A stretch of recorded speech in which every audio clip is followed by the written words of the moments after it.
النهارده هنعمل طريقة القلاش، طريقة سهلة وبسيطة وهتبقى طعمها جميل خالص. تعالوا نشوف الطريقة ازاي، بس مش هنعملها صينية، هنعملها مثلثات. تعالوا نشوف هنعملها ازاي. عايزين لفة قلاش، عايزين ده انا عاملاه سمنة وزيت مع بعض، سمنة نباتي. تعالوا نشوف الطريقة ازاي. ادي لفة القلاش بتاعتنا. هنجيب ورقة هنعملها ورقة.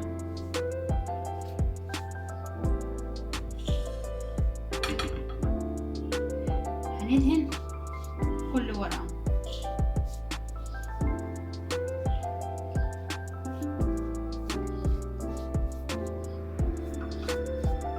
ليه هندهنها كل ورقة؟ عشان تبقى بعد كده تطلع بعديها تبقى مفردة كل واحدة لوحدها، متبقاش لازقة ببعضيها زي العجين. وهنجيب الورقة التانية عليها.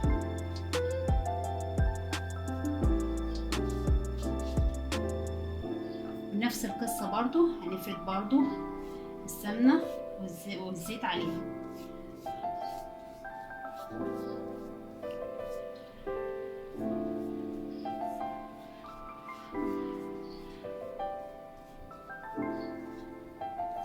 هعمل كل اللفة وارجع لكم تاني.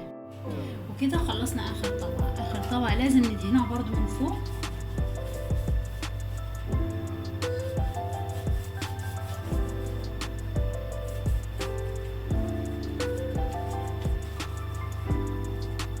هنعمل ايه دلوقتي بعد ما خلصنا الورق كله؟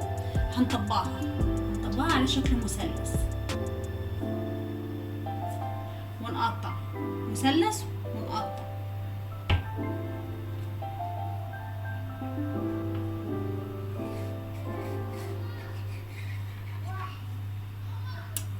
نفس القصة برضو مثلث ونقطع. هنقطعها كلها زي كده. بعد ما عملناها كده، بعد ما قطعناها لفيناها كده، هنقطعها على شكل مثلث كده، وهنكمل نفس التقطيعة كلهم بنفس الشكل. هنلف كده مثلث ونقطع. هنقطع الكل بنفس الطريقة كده. بعد ما خلصنا تقطيع القلاش ورصيناها في الصينية زي ما احنا شايفينها، اول حاجة ندهن الصينية اهم حاجة، وبعد كده هندي دهنة خفيفة على الوش.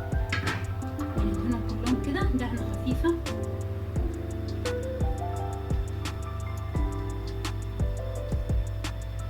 كده هندخلها الفرن ونشوفها بعد ما تطلع من الفرن.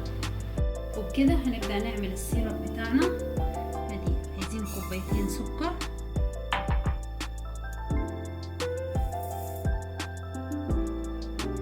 كده وعليهم كوبايتين ميه. السكر قد الميه.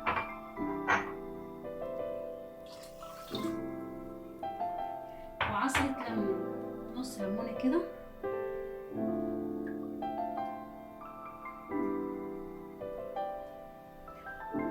نحطهم على النار لغايه لما يغلوا.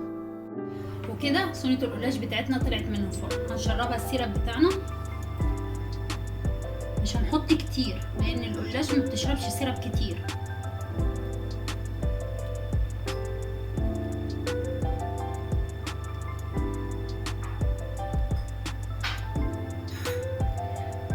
السيرب اهم حاجه يكون بارد، ما يكونش سخن. وكده القلاش بتاعنا جاهز. بصوا شايفين بعد ما شربناه السيرب مورق، كل ورقه مورق، وطعمه جميل وهيعجبكم خالص. وبالهنا والشفا. لو عجبكم الفيديو بتاعنا ما تنسوش تعملوا شير ولايك للفيديو، ولو اول مره تشوفوا الفيديو ما تنسوش تعملوا سبسكرايب.